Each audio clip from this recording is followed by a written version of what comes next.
नमस्कार, स्वागत है आप सभी का एक बार फिर बायोलॉजी के वन लाइनर्स में, जिसमें अभी हम स्टार्ट करने वाले हैं 100 वन लाइनर्स बिना किसी रुकावट की और बिना कुछ समय गंवाए। तो चलिए पहला सवाल देखते हैं। What is a unique character of mammals? आपको बताना है जो स्तनधारी हैं, जो मैमल्स हैं, उनका कोई ऐसा कैरेक्टर जो बाकी किसी यानी जो मैमल्स में क्लासिफाई नहीं होते उनमें नहीं पाया जाता है, which is exclusively for mammals. तो यहाँ पे आपको नेम के अंदर ही मिलेगा। मैमल्स जो नाम है वो लिया गया है मैमरी ग्लैंड से, दैट इज ब्रेस्ट से। मिल्क जो सीक्रेटिंग ग्लैंड्स होती हैं बेबी को फीड करने के लिए। सिमिलरली हिंदी में स्तनधारी फिर से हम नाम से बता सकते हैं कि यहाँ पे स्तन ग्रंथियाँ जो है वो मौजूद होती हैं और वो सिर्फ होती हैं मैमल्स के अंदर।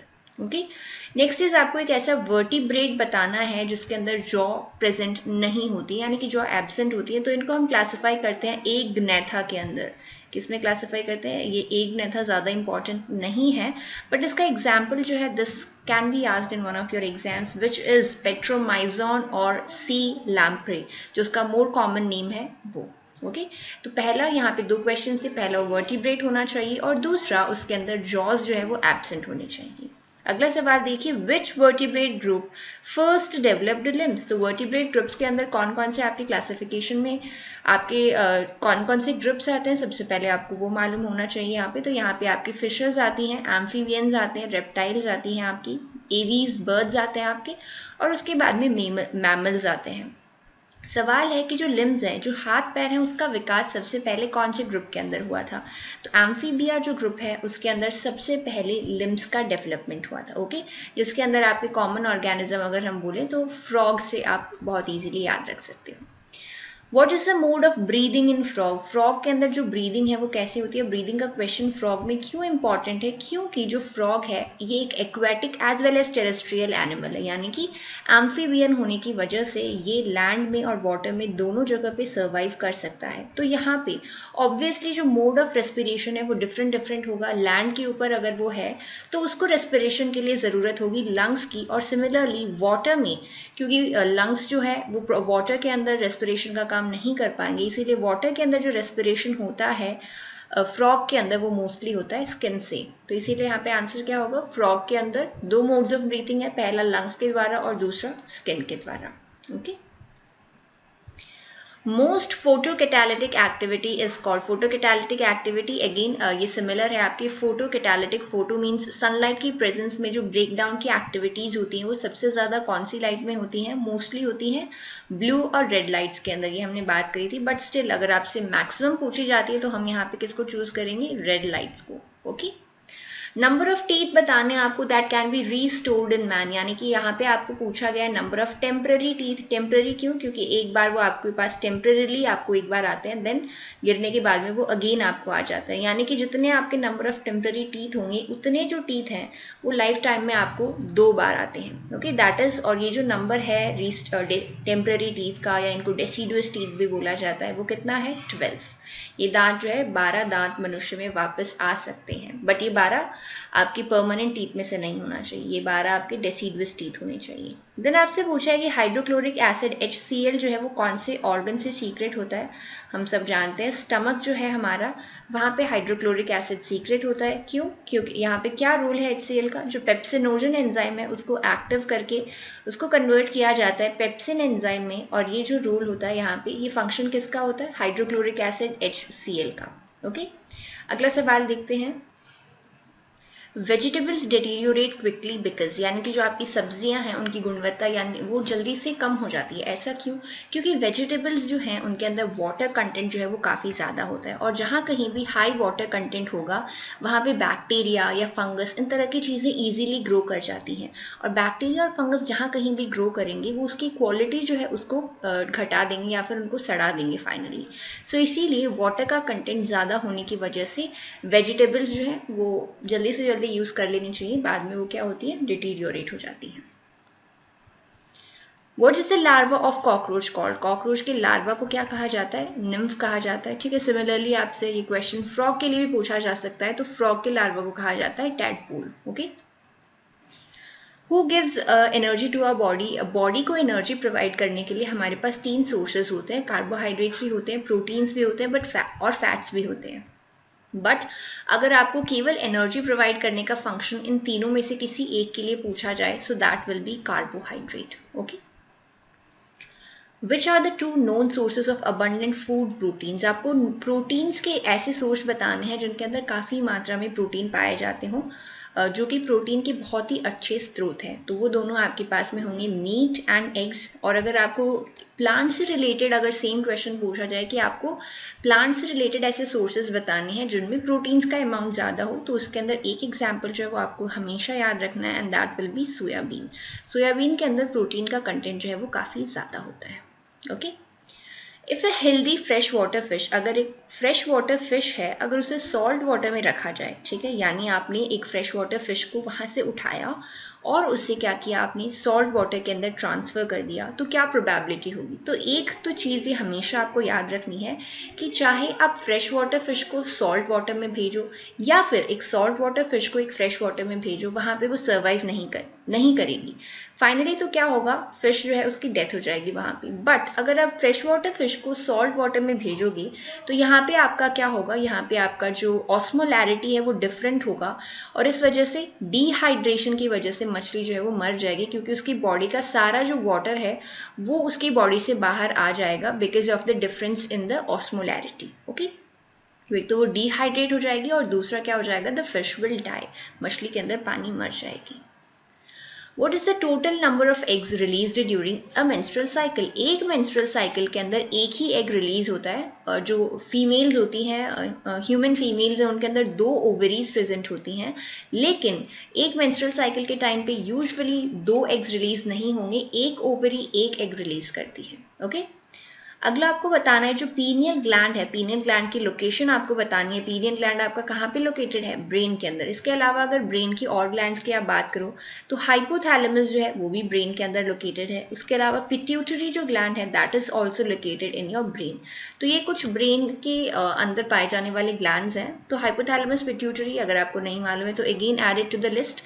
3 आपके जो ग्लैंड्स आपको मिलेंगे ब्रेन के अंदर, those are pineal gland, hypothalamus and pituitary.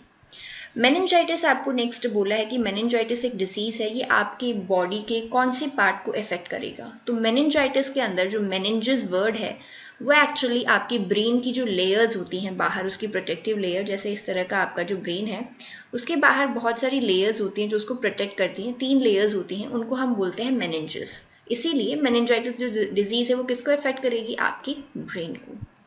Largest endocrine gland आपसे पूछा है ह्यूमन बॉडी का कौन सा है. Largest endocrine gland human body का जो है वो कौन सा है, थायराइड ग्लैंड है, तो जो कि सिचुएटेड होता है आपकी नेक के अंदर. Okay. What is the hormone that the thymus gland produces? जो thymus gland है आपका वो कौन सा हार्मोन जो है प्रोड्यूस करता है. अगेन thymus gland की लोकेशन में भी आपसे पूछे जाए. जो आपकी स्टर्नम बोन है यहाँ पे सेंटर में जो प्रेजेंट होती है चेस्ट में, स्टर्नम बोन के पीछे जो है वो पाया जाता है थाइमस. और थाइमस ग्लैंड की जो सीक्रेशन है, ओके, स्टर्नम और थाइमस ग्लैंड का सीक्रेशन यहाँ पे पूछा है कि कौन सा हार्मोन यहाँ से सीक्रेट होता है, तो थाइमोसिन. सिमिलर नेम्स हैं, thymus gland secrets thymosin, easily याद हो जाएगा. नेक्स्ट आपसे अगेन एक क्वेश्चन पॉइजनिंग का पूछा है कि मर्करी पॉइजनिंग अगर ह्यूमन बींग्स में हो जाए तो कौन सी डिजीज होगी. हमने मर्करी पॉइजनिंग की वजह से मैड हैटर्स डिजीज भी पढ़ी थी, लेकिन that is not in human beings. Mercury poisoning अगर ह्यूमन बींग्स में होगा तो यहाँ पे अगेन जो डिजीज होगी वो आप याद रखेंगे एम से, मीना माता डिजीज. ओके. नेक्स्ट देखिए वो क्वेश्चन आ गया. ऐसे आपको फूड क्रॉप्स बतानी है जिनके अंदर प्रोटीन का अमाउंट बहुत ज़्यादा हो, हाईएस्ट अमाउंट प्रोटीन्स का हो, अधिक मात्रा में प्रोटीन अगर पाए जाते हैं. सो एग्जाम्पल आपका कौन सा होगा, soybean. Day to day life में भी आपने देखा होगा सोयाबीन बहुत कॉमनली यूज़ किया जाता है. उस टाइम पे भी ये क्वेश्चन यूजुअली हम डिस्कस कर ही लेते हैं कि सोयाबीन को इसलिए खाया जाता है because the protein content in it is a lot more. अगला सवाल देखिए, which organ is affected in jaundice disease. Jaundice जो है कौन सी डिजीज है, जॉन्डिस इज पीलिया. और पीलिया के अंदर कौन सा आपका जो ऑर्गन है वो अफेक्टेड होता है, ऑर्गन जो अफेक्टेड होता है वो होता है आपका लिवर. जॉन्डिस के अंदर पूरा बॉडी का कलर जो है वो येलो हो जाता है, इसलिए उसे पीलिया भी बोला जाता है. ठीक है. नेक्स्ट आपको बताना है कि सार्स जो है, सार्स अगेन एक ऐसा वायरस है जो कि रिलेटेड है आपके, एक ऐसी कंडीशन है एक्चुअली, नॉट वायरस, जो अगेन रिलेटेड है, थोड़ी बहुत सिमिलर है आपके कोरोना वायरस से. यहाँ पे आपको पूछा है कि सार्स एक नया फॉर्म है निमोनिया का, started from which of the following countries, कौन सी कंट्रीज से शुरू हुआ था? चाइना से। एक्चुअली एट प्रेजेंट जो हमारे पास कोरोना वायरस है that is also a variety of SARS, और इससे पहले 2011 के अंदर भी इस तरह का सेम एक ब्रेकआउट हुआ था, सेम इसी तरह का वायरस था जिसको भी हमने सार्स के अंडर क्लासीफाई किया है, और वो वायरस भी स्टार्ट कहाँ पे हुआ था? चाइना के अंदर। नेक्स्ट आपको बताना है कि ब्लड कैंसर जो है उसका कोई कॉमन नेम बताना है। ब्लड कैंसर का जो कॉमन नेम है वो है ल्यूकेमिया। ओके, ल्यूकेमिया के नाम से भी हम ब्लड कैंसर को जान सकते हैं। देन आपसे पूछा है यूनिवर्सल ब्लड डोनर किसे कहोगे? यूनिवर्सल ब्लड डोनर कौन से ब्लड ग्रुप वाले होते हैं? ओ ब्लड ग्रुप वाले जो है उन्हें हम कहते हैं यूनिवर्सल ब्लड डोनर्स, यानी कि ओ ब्लड ग्रुप वाले किसी भी ब्लड ग्रुप को अपना ब्लड डोनेट कर सकते हैं। ए को भी कर सकते हैं, बी को, ए बी को भी कर सकते हैं और ओ को भी कर सकते हैं। और सेम इसका एग्जैक्टली अपोजिट आपको मिलेगा ए बी ब्लड ग्रुप के अंदर, और ये इन सारे ब्लड ग्रुप से जो ब्लड है उसको ले सकते हैं, तो हम इसे कहेंगे यूनिवर्सल ब्लड एक्सेप्टर। ठीक है, प्राप्त करता होते हैं ये, सार्वभौमिक रक्त प्राप्त करता। तो ये क्वेश्चन बहुत ही सिंपल हैं, बहुत ही आपको पहले से मालूम भी होंगे, बट आपको याद रखना है universal blood donor is blood group O and universal blood acceptor is blood group A B. Now next is excessive alcoholic drinkers के अंदर कौन सी डिजीज होती है? सिरोसिस डिजीज होती है। यहाँ पे अफेक्टेड जो ऑर्गन है वो कौन सा होता है? Liver. Okay, next question is the element required by the plant in large amounts. ऐसा कोई एक एलिमेंट आपको बताना है जिसकी रिक्वायरमेंट्स प्लांट्स को बहुत ज़्यादा अमाउंट्स में होती है, और वो आपका है नाइट्रोजन।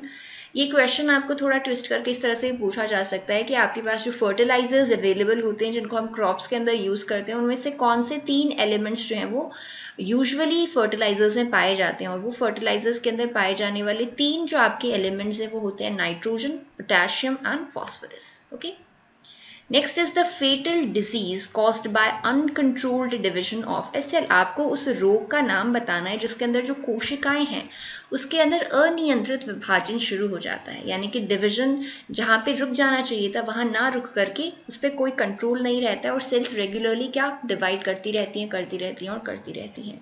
तो ये जो प्रोसेस है ये आपकी होती है कैंसर के अंदर, और यहाँ पे क्या होता है? Uncontrolled cell division. ओके, अगला देखिए, क्लोरोक्वीन आपको बताना है एक एंटीबायोटिक ड्रग है, कब यूज करी जाती है? क्लोरोक्वीन अगेन इंपॉर्टेंट है, मलेरिया के ट्रीटमेंट के अंदर क्लोरोक्वीन ड्रग को यूज किया जाता है। ओके, सुक्रोज का आपको बताना है, सुक्रोज के अंदर कौन कौन सी 2 शुगर्स होती है? तो सुक्रोज बनती है ग्लूकोज और फ्रक्टोज दोनों से। ठीक है, आपको बताना है फ्रूट्स की स्टडी को क्या कहा जाता है? The study of fruits is known as pomology. तो देखिए फ्रूट्स के अलग अलग जो टाइप्स हैं उनके अंदर फ्रूट्स के नेमिंग है, तो वहाँ पे एक फ्रूट है वहीं से आपको ये नाम लिया गया है पोमोलॉजी। स्टडी ऑफ फ्लावर्स को हम क्या बोलेंगे? फ्लावर्स की स्टडी को हम बोलेंगे एंथोलॉजी।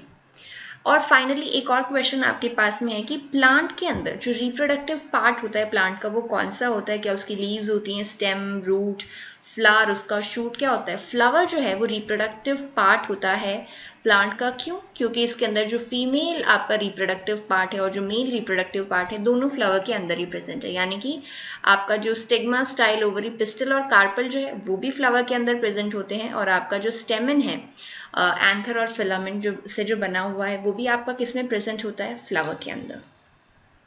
अगला आपको बताना है एक barrier method of contraception. Barrier method का सिंपली मतलब है कि यहाँ पे जो स्पर्म है और जो ओवम है उन दोनों के बीच में कोई बैरियर होगा जिसकी वजह से वो दोनों कांटेक्ट में नहीं आ पाएंगे और फर्टिलाइजेशन नहीं होगा, और फाइनली हमारी जो डिमांड है कॉन्ट्रासेप्शन वो कंप्लीट हो जाएगा। तो एक बहुत ही कॉमन बैरियर मेथड जो यूजुअली यूज किया जाता है वेरी कॉमनली वो है कॉन्डम। और एक क्वेश्चन ये भी आपको पूछा जा सकता है कि सेपरेटली कॉन्डम जो है they are available for both males and females, यानी ऐसा नहीं है that they are only available for a certain sex. Okay, next question is आपको बताना है कॉपर टी। अगेन एक कॉन्ट्रासेप्शन का मेथड है। किस तरह का कॉन्ट्रासेप्शन मेथड है? इसको टी नाम क्यों दिया गया है? फर्स्ट ऑफ ऑल इसकी शेप की वजह से, इस तरह से ही इसकी शेप होती है, लिटरली एक टी की जैसी ही।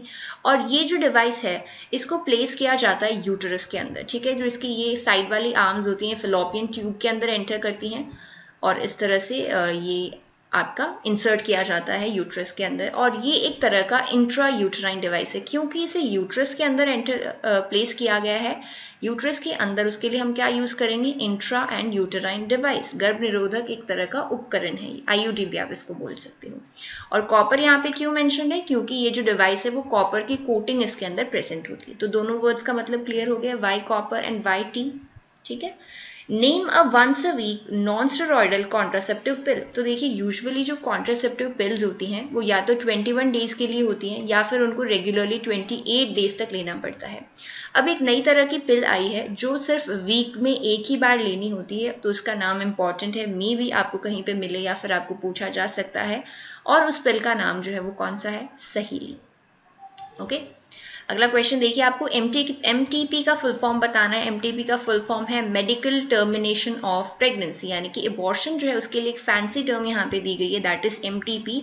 मेडिकली अगर कोई टर्मिनेट करना चाहे अपनी प्रेगनेंसी को तो उसे हम बोलेंगे एमटीपी। सेक्सुअली ट्रांसमिटेड डिजीजेस के आपको नाम बताना है। सबसे कॉमन तो आपका एड्स या एचआईवी जो भी आप बोलना चाहो वो है। हेपेटाइटिस बी है, उसके साथ साथ और डिजीजेस भी हो सकती है, बट यहाँ पे हमने कोशिश करी है कि हम जो कॉमन डिजीजेस हैं उनको ही इंक्लूड करें, जैसे सिफिलिस हो सकता है, गोनोरिया हो सकता है, ठीक है। तो ये कुछ डिजीजेस हैं जो सेक्सुअली ट्रांसमिटेड है। ओके, एसटीडीज भी इनको बोला जाता है, ठीक है।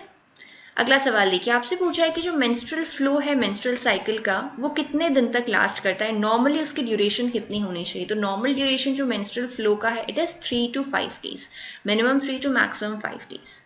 ओव्यूलेशन पूछा है आपको, मेंस्ट्रुअल साइकिल के अंदर जो ओव्यूलेशन है यानी ग्राफियन फॉलिकल जब रप्चर होता है और उससे ओवम रिलीज होता है। ओव्यूलेशन बेसिकली क्या है, जो आपकी ओवरी है, ओवरी से इस तरह से ऊपर जो आपकी फेलोपियन ट्यूब अटैच्ड होती है उसके अंदर जब यहाँ से ओवम रिलीज होकर के फेलोपियन ट्यूब में चला जाता है, उस प्रोसेस को कहते हैं हम ओव्यूलेशन, एग का रिलीज होना। तो कौन से डे पे होता है ओव्यूलेशन, सिंपल आपसे पूछा है। तो टोटल जो आपकी मेंस्ट्रुअल साइकिल होती है वो 28 डेज की होती है और उसमें से मिड पॉइंट पे यानी एग्जैक्टली ऐसा माना जाता है कि 14th डे के ऊपर ओव्यूलेशन होता है। ओके, इंपॉर्टेंट क्वेश्चंस हैं ये, बहुत ही ईजी हैं, आप आराम से 2 बार पढ़ोगे तो याद हो जाएंगे। नेक्स्ट इज फर्टिलाइजेशन, एग और स्पर्म का जो फर्टिलाइजेशन है वो कौन सी साइड पे होता है।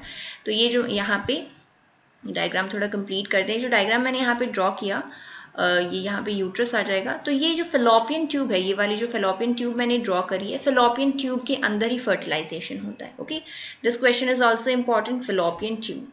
आगे आपको स्पेसिफिक पार्ट नहीं पूछेंगे फेलोपियन ट्यूब का, सो जस्ट रिमेंबर फर्टिलाइजेशन जो है एग और स्पर्म्स का वो कहाँ पे होता है, फेलोपियन ट्यूब के अंदर। नेक्स्ट क्वेश्चन देखिए, अगेन एक इजी क्वेश्चन है। आपसे पूछा है कि ह्यूमन बॉडी के अंदर जो वाटर प्रेजेंट है वो टोटल बॉडी वेट का कितना परसेंट होगा। तो 70 to 80% जो आपके बॉडी वेट का है दैट इज वाटर। ओके, तो वाटर इतना एसेंशियल है हमारे लिए। आपसे पूछा है कि जो फिशेज हैं उनका जो हार्ट है उसमें कितने चैम्बर्स होते हैं। तो सबसे पहले हम एक थोड़ा सा ओवरव्यू ले लेते हैं ह्यूमन हार्ट का। तो ह्यूमन हार्ट इस तरह से जो आप ड्रॉ करते हो, तो हमारे हार्ट में 2 चैम्बर्स होते हैं, ये दोनों एट्रिया होते हैं, और नीचे वाले दोनों चैम्बर्स जो एक्चुअली बड़े होते हैं, डायग्राम में ठीक से बने नहीं है, वो दोनों वेंट्रिकल्स होते हैं। तो इसी तरह से अगर आप फिशेस का देखोगे तो फिशेस का जो हार्ट है वो सिर्फ 2 चैम्बर का है, ठीक है। फिर अगर हम एम्फीबियंस, फिशेस के बाद में एम्फीबियंस और रेप्टाइल्स को हम क्लासिफाई करते हैं, इन दोनों के अंदर जो हार्ट है वो कितना चैम्बर है, 3 चैम्बर्ड हार्ट है। बट आप देखोगे कि क्रोकोडाइल का एक क्वेश्चन भी यहाँ पे मैंने डाला है, और क्रोकोडाइल के अंदर जो मैंने हार्ट यहाँ पे आपको बताया है दैट इज 4 चैम्बर्ड। ऐसा क्यों, क्रोकोडाइल एक्चुअली कौन से में आता है, क्रोकोडाइल एक रेप्टाइल है, रेप्टाइल के अंदर क्लासिफाई होता है, लेकिन क्रोकोडाइल एक एक्सेप्शन है। क्रोकोडाइल एक रेप्टाइल है, उसमें 3 चैम्बर्ड हार्ट होना चाहिए था, बट नहीं, उसमें कौन सा कितने चैम्बर है हार्ट में, उसमें 4 चैम्बर्ड हार्ट है, क्रोकोडाइल और घड़ियाल, एलिगेटर जो है, इन दोनों के अंदर, ठीक है। तो ये क्वेश्चन डिफरेंट है, इसीलिए यहाँ पे मैंने साथ में ऐड किया है, that you should remember. Okay, amphibians और रेप्टाइल्स में हमने डिस्कस कर लिया कितना चैम्बर्ड हार्ट है, 3। और इसी तरह अगर आपको आगे पूछा जाए कि मैमल्स में या फिर बर्ड्स के अंदर कितना चैम्बर्ड हार्ट है, तो उनके अंदर होगा 4 चैम्बर्ड हार्ट। ओके, तो इसको हम कैसे याद कर सकते हैं, हमारे पास सबसे पहले आती है फिशेस, उसके बाद में आते हैं हमारे पास में एम्फीबियंस आते हैं, रेप्टाइल्स आते हैं, और फिर आपके पास में बर्ड्स आती हैं, और फाइनली आपके पास में मैमल्स आते हैं। फिशेस के पास में 2 चैम्बर्ड हार्ट है, एम्फीबियंस और रेप्टाइल्स में 3 चैम्बर्ड हार्ट है, बर्ड्स में और मैमल्स में 4 चैम्बर्ड हार्ट है। बट एक एक्सेप्शन जो आपको याद रखना है दैट इज क्रोकोडाइल। क्रोकोडाइल क्या है, एक रेप्टाइल है, स्टिल उसके अंदर जो हार्ट है वो कितना है, 4 चैम्बर्ड हार्ट है, ठीक है। तो एव्स और मैमल्स के अंदर कैसा हार्ट है, 4 चैम्बर्ड। जो अब पूछा है आपसे 4 चैम्बर जो ह्यूमन हार्ट के अंदर होते हैं वो कौन कौन से होते हैं, 2 एट्रिया होते हैं और 2 वेंट्रिकल्स होते हैं। ऊपर जो 2 छोटे चैम्बर्स होते हैं, ठीक है, इस तरह से ये देखिए, ऊपर वाले ये जो 2 छोटे चैम्बर्स हैं ये दोनों एट्रिया होते हैं और ये दोनों वेंट्रिकल्स होते हैं, एक राइट एट्रियम, एक लेफ्ट एट्रियम, एक राइट वेंट्रिकल और एक left ventricle. Most abundant organic compound बताना है नेचर के अंदर कौन सा है, तो सेल्यूलोज जो वो सबसे अधिक मात्रा में पाया जाने वाला एक कार्बनिक यौगिक है। ओके, नेक्स्ट आपको बताना है एक ऐसा एंजाइम ह्यूमन बॉडी के अंदर जो मिल्क के डाइजेशन के लिए रिस्पॉन्सिबल हो, तो वो एंजाइम कौन सा है आपका रेनिन, और रेनिन की जो मात्रा है वो छोटे बच्चों में अधिक पाई जाती है, उम्र के साथ थोड़ी डिक्रीज हो जाती है। ओके, तो रेनिन ऐसा एंजाइम है जो मिल्क के डाइजेशन में हेल्प करता है। वैक्सीन बतानी है आपको टिटनस के लिए, तो टिटनस के लिए जो वैक्सीन है हमारे पास में वो डीपीटी है, डीपीटी डिप्थेरिया, पर्टुसिस और tetanus. Okay, main excretory substance आपको मैमल्स में बताना है, मैमल्स का मेन एक्सक्रीटरी सब्सटेंस यूरिया है। हमने पहले बर्ड्स का डिस्कस किया था जो था यूरिक एसिड, और हमने ये भी कहा था यूरिक एसिड के बारे में कि ये जितने भी एक्सक्रीटरी सब्सटेंसेस हैं उनमें से सबसे कम टॉक्सिक होता है।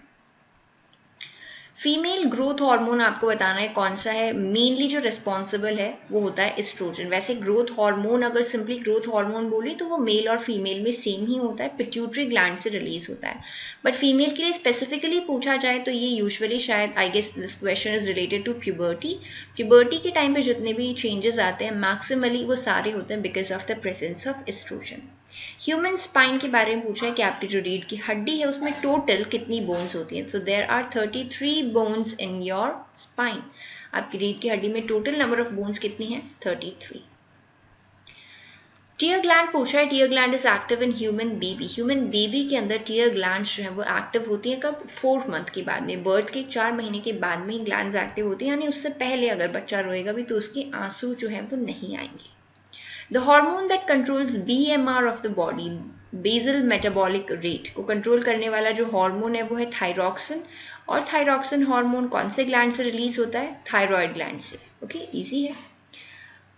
अगला सवाल देखते हैं, प्रेजेंस ऑफ ग्लूकोज। ग्लूकोज अगर यूरिन में प्रेजेंट है तो ये कौन सी डिजीज है, तो ग्लूकोज अगर यूरिन में प्रेजेंट है तो ये डिजीज आपकी होती है डायबिटीज, क्योंकि शुरू में क्या होगा, ग्लूकोज का अमाउंट ब्लड में बढ़ना शुरू होगा और धीरे धीरे जब ब्लड में बहुत ज़्यादा बढ़ जाएगा ग्लूकोज तो उसके बाद में वो यूरिन में भी एक्सक्रीट होना शुरू हो जाएगा। ओके, आयरन डेफिशिएंसी से कौन सा आपको प्रॉब्लम हो सकता है, आयरन डेफिशिएंसी से आपको अनीमिया हो सकता है।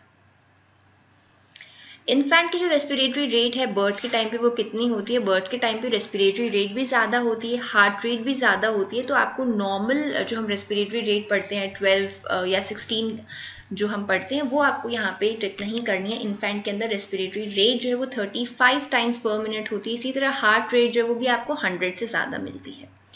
ऐसे आपको ब्लड ग्रुप बताना है जिसके अंदर एंटीबॉडीज नहीं है, तो ए बी वो ब्लड ग्रुप है। इसके अंदर अगर एंटीजन की बात करें तो ए बी के अंदर ए एंटीजन और बी एंटीजन दोनों एंटीजन्स जो है वो आरबीसी के ऊपर प्रेजेंट है, लेकिन कोई भी एंटीबॉडी जो है वो प्रेजेंट नहीं है। सिमिलरली जो ओ ब्लड ग्रुप है उसके अंदर कोई भी एंटीजन प्रेजेंट नहीं है, there is no antigen on the RBCs, तो इसी की वजह से ये यूनिवर्सल डोनर और यूनिवर्सल रेसिपिएंट बनते हैं। तो वही क्वेश्चन को हमने थोड़ा सा चेंज करके पूछा है। अगला सवाल देखिए, जो ब्लड ग्रुप का क्लासिफिकेशन हम पढ़ते हैं A B O blood group का क्लासिफिकेशन, जिसमें हमने 4 तरह के ब्लड ग्रुप बताए हैं, A blood group, B blood group, O blood group और ए बी ब्लड ग्रुप। ये जो क्लासिफिकेशन है किसने दिया था, ये जो क्लासिफिकेशन है ये दिया गया था कार्ल लैंडस्टीनर के द्वारा। ओके,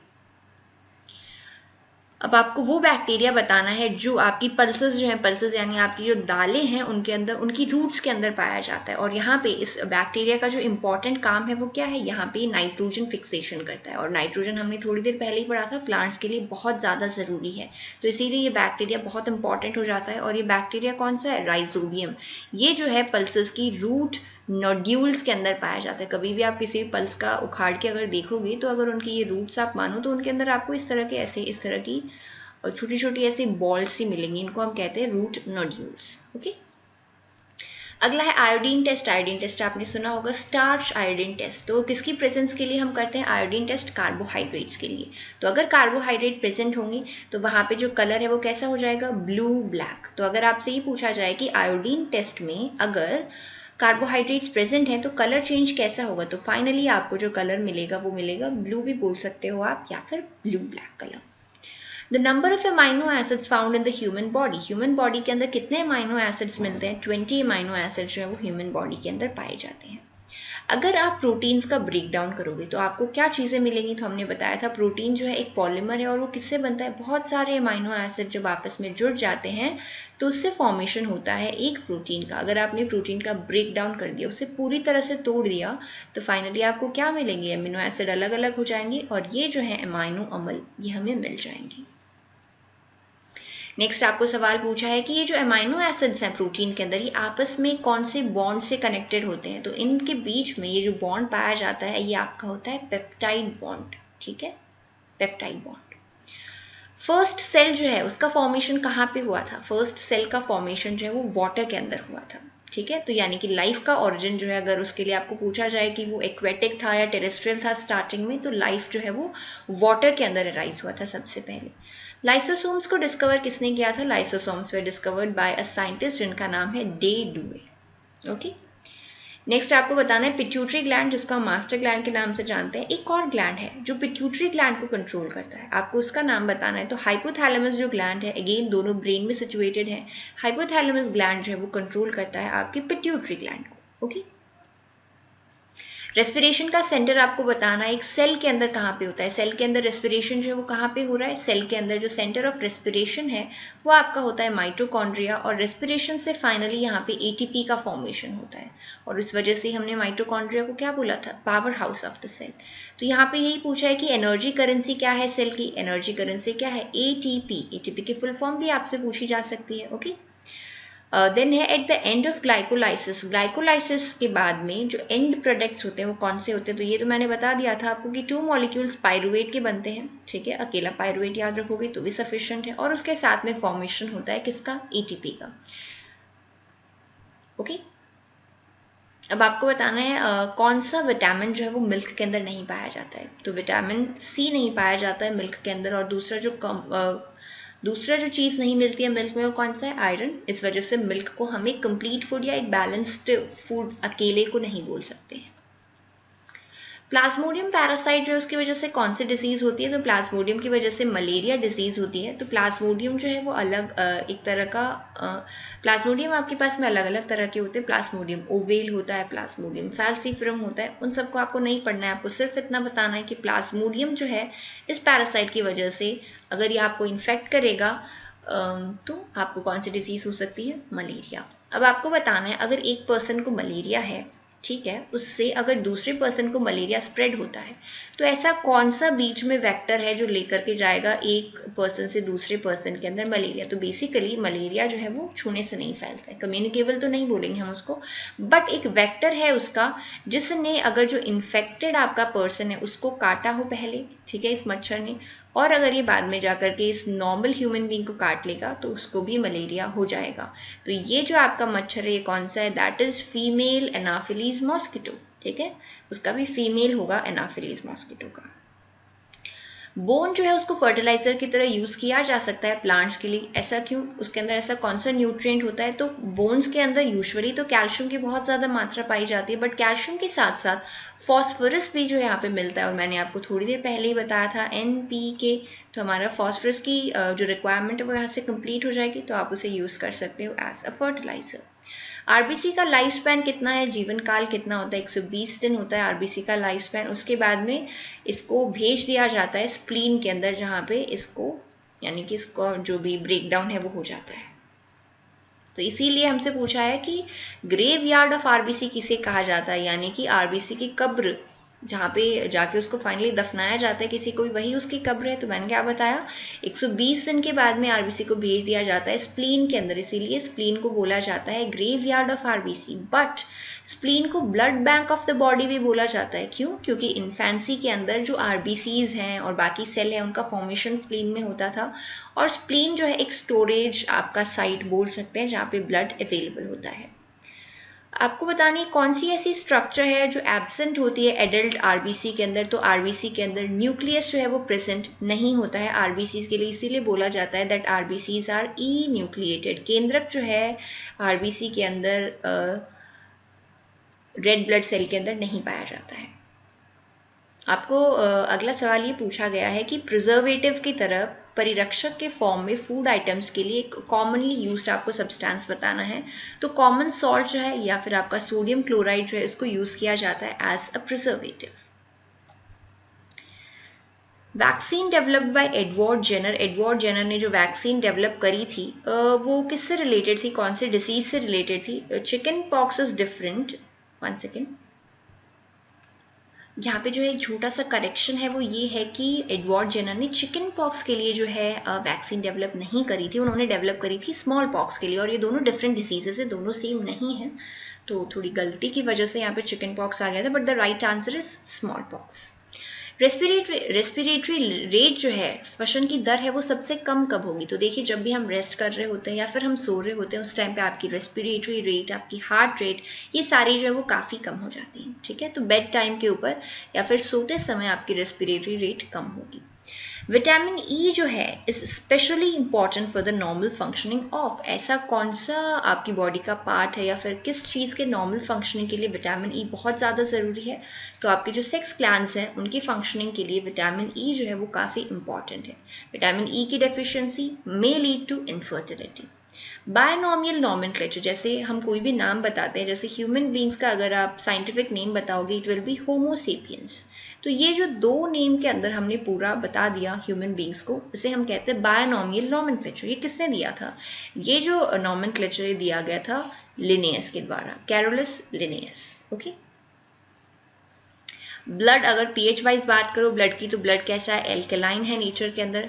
पायरिया एक डिजीज है, आपको बताना है ये आपकी बॉडी के कौन से पार्ट को इफेक्ट करती है। पायरिया जो है ये आपके मसूड़ों को इफेक्ट करती है, गम्स को इफेक्ट करने वाली एक डिजीज है।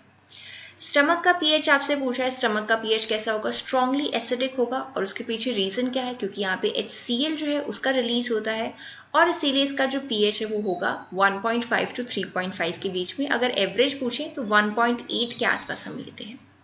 वेजिटेबल्स और फ्रूट्स जो है ये आपकी डाइट का एक पार्ट होना चाहिए। क्यों? क्योंकि ये आपकी जो पेरिस्टालिसिस है, जो आपकी पूरी GIT का मूवमेंट है, जिसकी वजह से फूड रेगुलरली आगे की तरफ ट्रैवल करता रहता है, उसमें ये बहुत इंपॉर्टेंट रोल प्ले करती हैं और हेल्प करती हैं। तो आपको प्रॉब्लम्स जैसे कॉन्स्टिपेशन वगैरह की प्रॉब्लम्स भी नहीं रहती है इस वजह से। तो पेरिस्टालिसिस जो मूवमेंट है उसमें ये हेल्प करती है। ब्लड प्रेशर मेजर करने वाला जो इंस्ट्रूमेंट है उसे हम क्या बोलते हैं? उसे हम बोलते हैं स्फिग्मोमैनोमीटर। पेसमेकर ऑफ हार्ट किसे कहा जाता है? एसए नोड को पेसमेकर ऑफ हार्ट कहा जाता है, क्योंकि जो आपकी हार्ट बीट है, हार्ट बीट आपकी जनरेट होती है, जनरेट कहाँ से होती है? एसए नोड से।